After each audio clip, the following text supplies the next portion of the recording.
In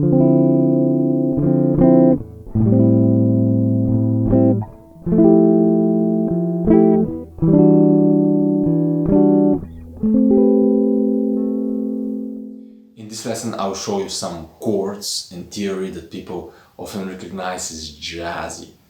Actually, this video has nothing to do with a jazz lesson, although yes, indeed, those chords are actually quite common in jazz playing. You can use them and play them in a 12-bar blues, for example, in a rock song, in a pop song, in a progressive song, in funk song, you name it.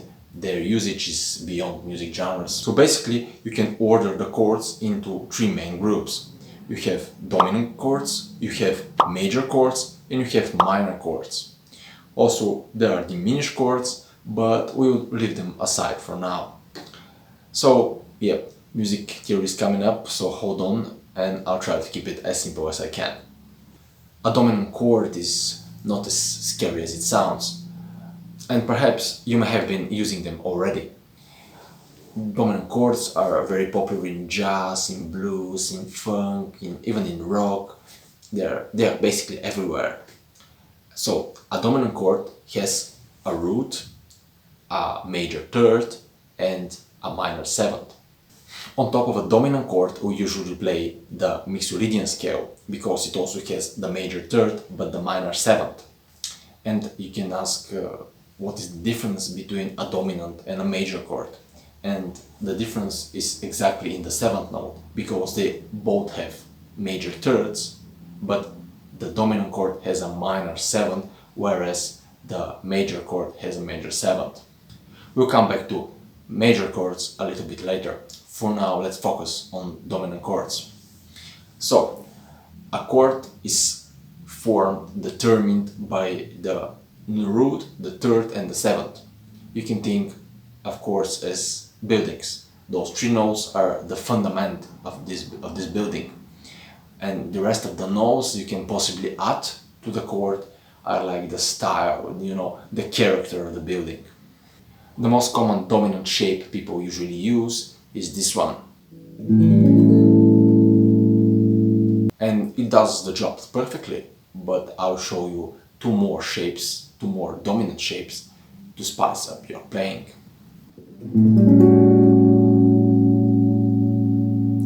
So what you see here is a dominant 13 chord. What it means is we have the root, we have the minor seventh, the major seventh, and the sixth. I will put a tab somewhere on the screen, but this is it. This is the chord. This is a dominant chord. And of course you can move this shape all over the place, and it sounds just beautiful. It sounds so rich. Listen. Beautiful, beautiful chord. And you can play a dominant chord from the fifth string. Oh, there are a couple of ways, probably some of you play it like that. Some of you play it like that. But I really love this shape.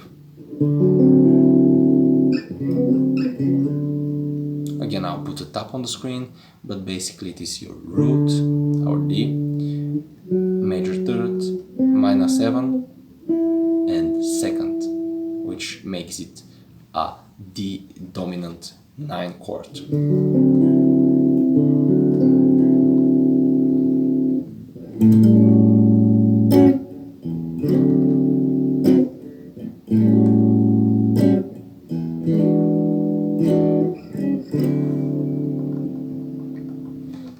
And those numbers, 39, can be a little bit stressful and confusing.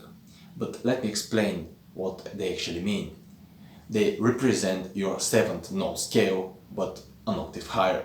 For example, your first note is your root, but an octave higher is your 8th note. The same note, but an octave higher. So your second note, an octave higher, is your 9th note. And it goes on and on. And in a dominant 13 chord, your 13th note is actually your 6th note, but an octave higher. So to sum up, in a dominant 13 chord, we have the root, we have the major third, we have the minor 7th, the dominant 7th, and we also have the 13th note, which is our 6th note, an octave higher. Now, as we know that, let's see what's the case with a 9th chord. A 9th chord also has the root, it has the major third, it has the minor 7th, and it also has the 9th note, which is the 2nd note, but you guessed it, an octave higher. So now, as you see, those numbers are nothing to be afraid of. They only represent the scale, the notes from the scale, but an octave higher. And knowing that, you can use those dominant chords like the 13 and the 9th that I showed you to kind of spice up your blues. And right now I'll jump on top of 12-bar blues using those dominant chords, 13 and 9 that I showed you. And let's see how it sounds.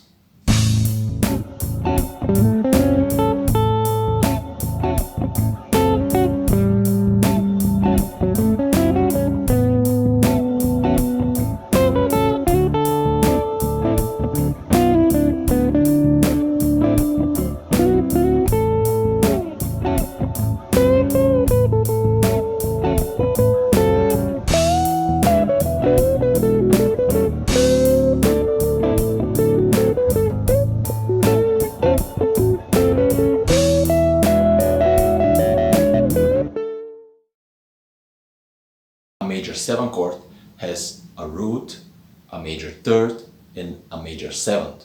And this major 7 is exactly what's the difference between a major 7 chord and a dominant chord. In a dominant chord, as we said, the 7th note is a minor, it is lower, a half step, whereas in a major chord it is major. So that's why on top of a dominant chord we play the Mixolydian scale with a lowered 7th note, and on top of major 7 chord we play the major scale. Simple as that. So let's check out some major 7 chords from the 6th string. You can play it like that. This is A major 7. You have your root, you have your major 7, major third, 5th.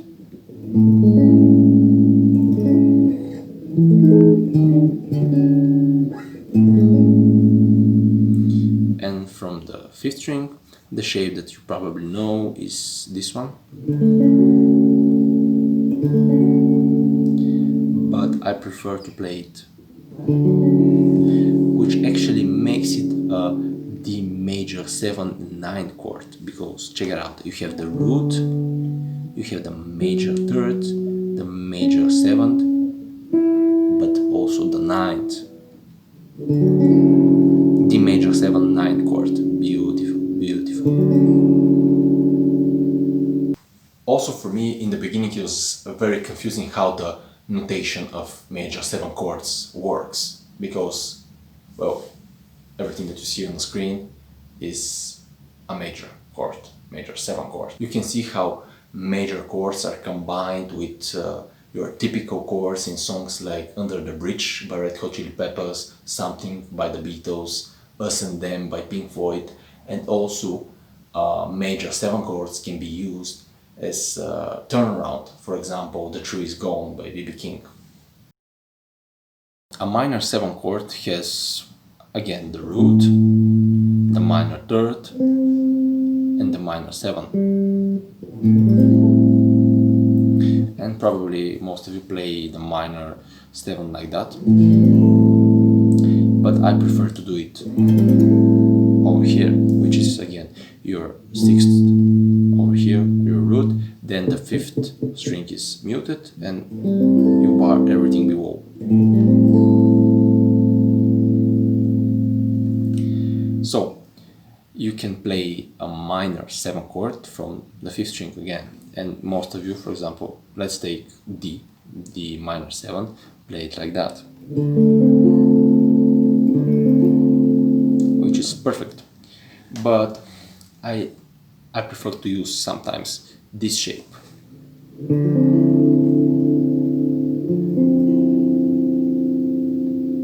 So here you have the root, the minor third, the minor 7th, And again, here you have the minor third actually. But I played something different. I played over here. The difference is that this is a minor 7th 9 chord, because instead of playing the minor third again over here, I played the 9th note over here. So check it out. D minor 7th 9. So check it again. D minor 7th 9 chord, whereas just a D minor 7. The difference is that over here you play the minor third, here you play the 9th, and there you cannot always substitute them, because sometimes the melody does not allow it. If your singer, or I don't know, the other guitar or piano or saxophone is playing the minor third and you hit constantly the 9th, it may be not the best sound, So follow the melody. If it allows it, you can play this thing, you can play over here. So, minor chords from 6th string, minor 7th 9, or just a regular.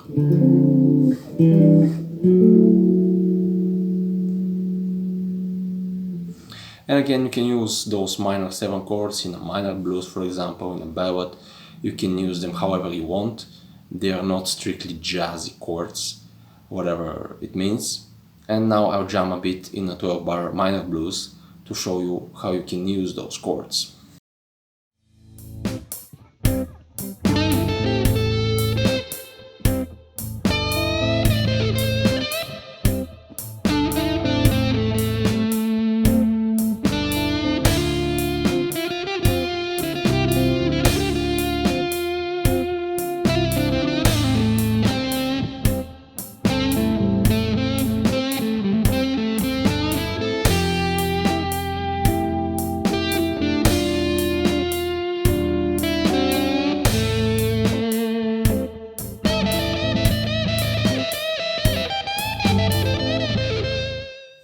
So guys, this was for today. I hope you enjoyed this video.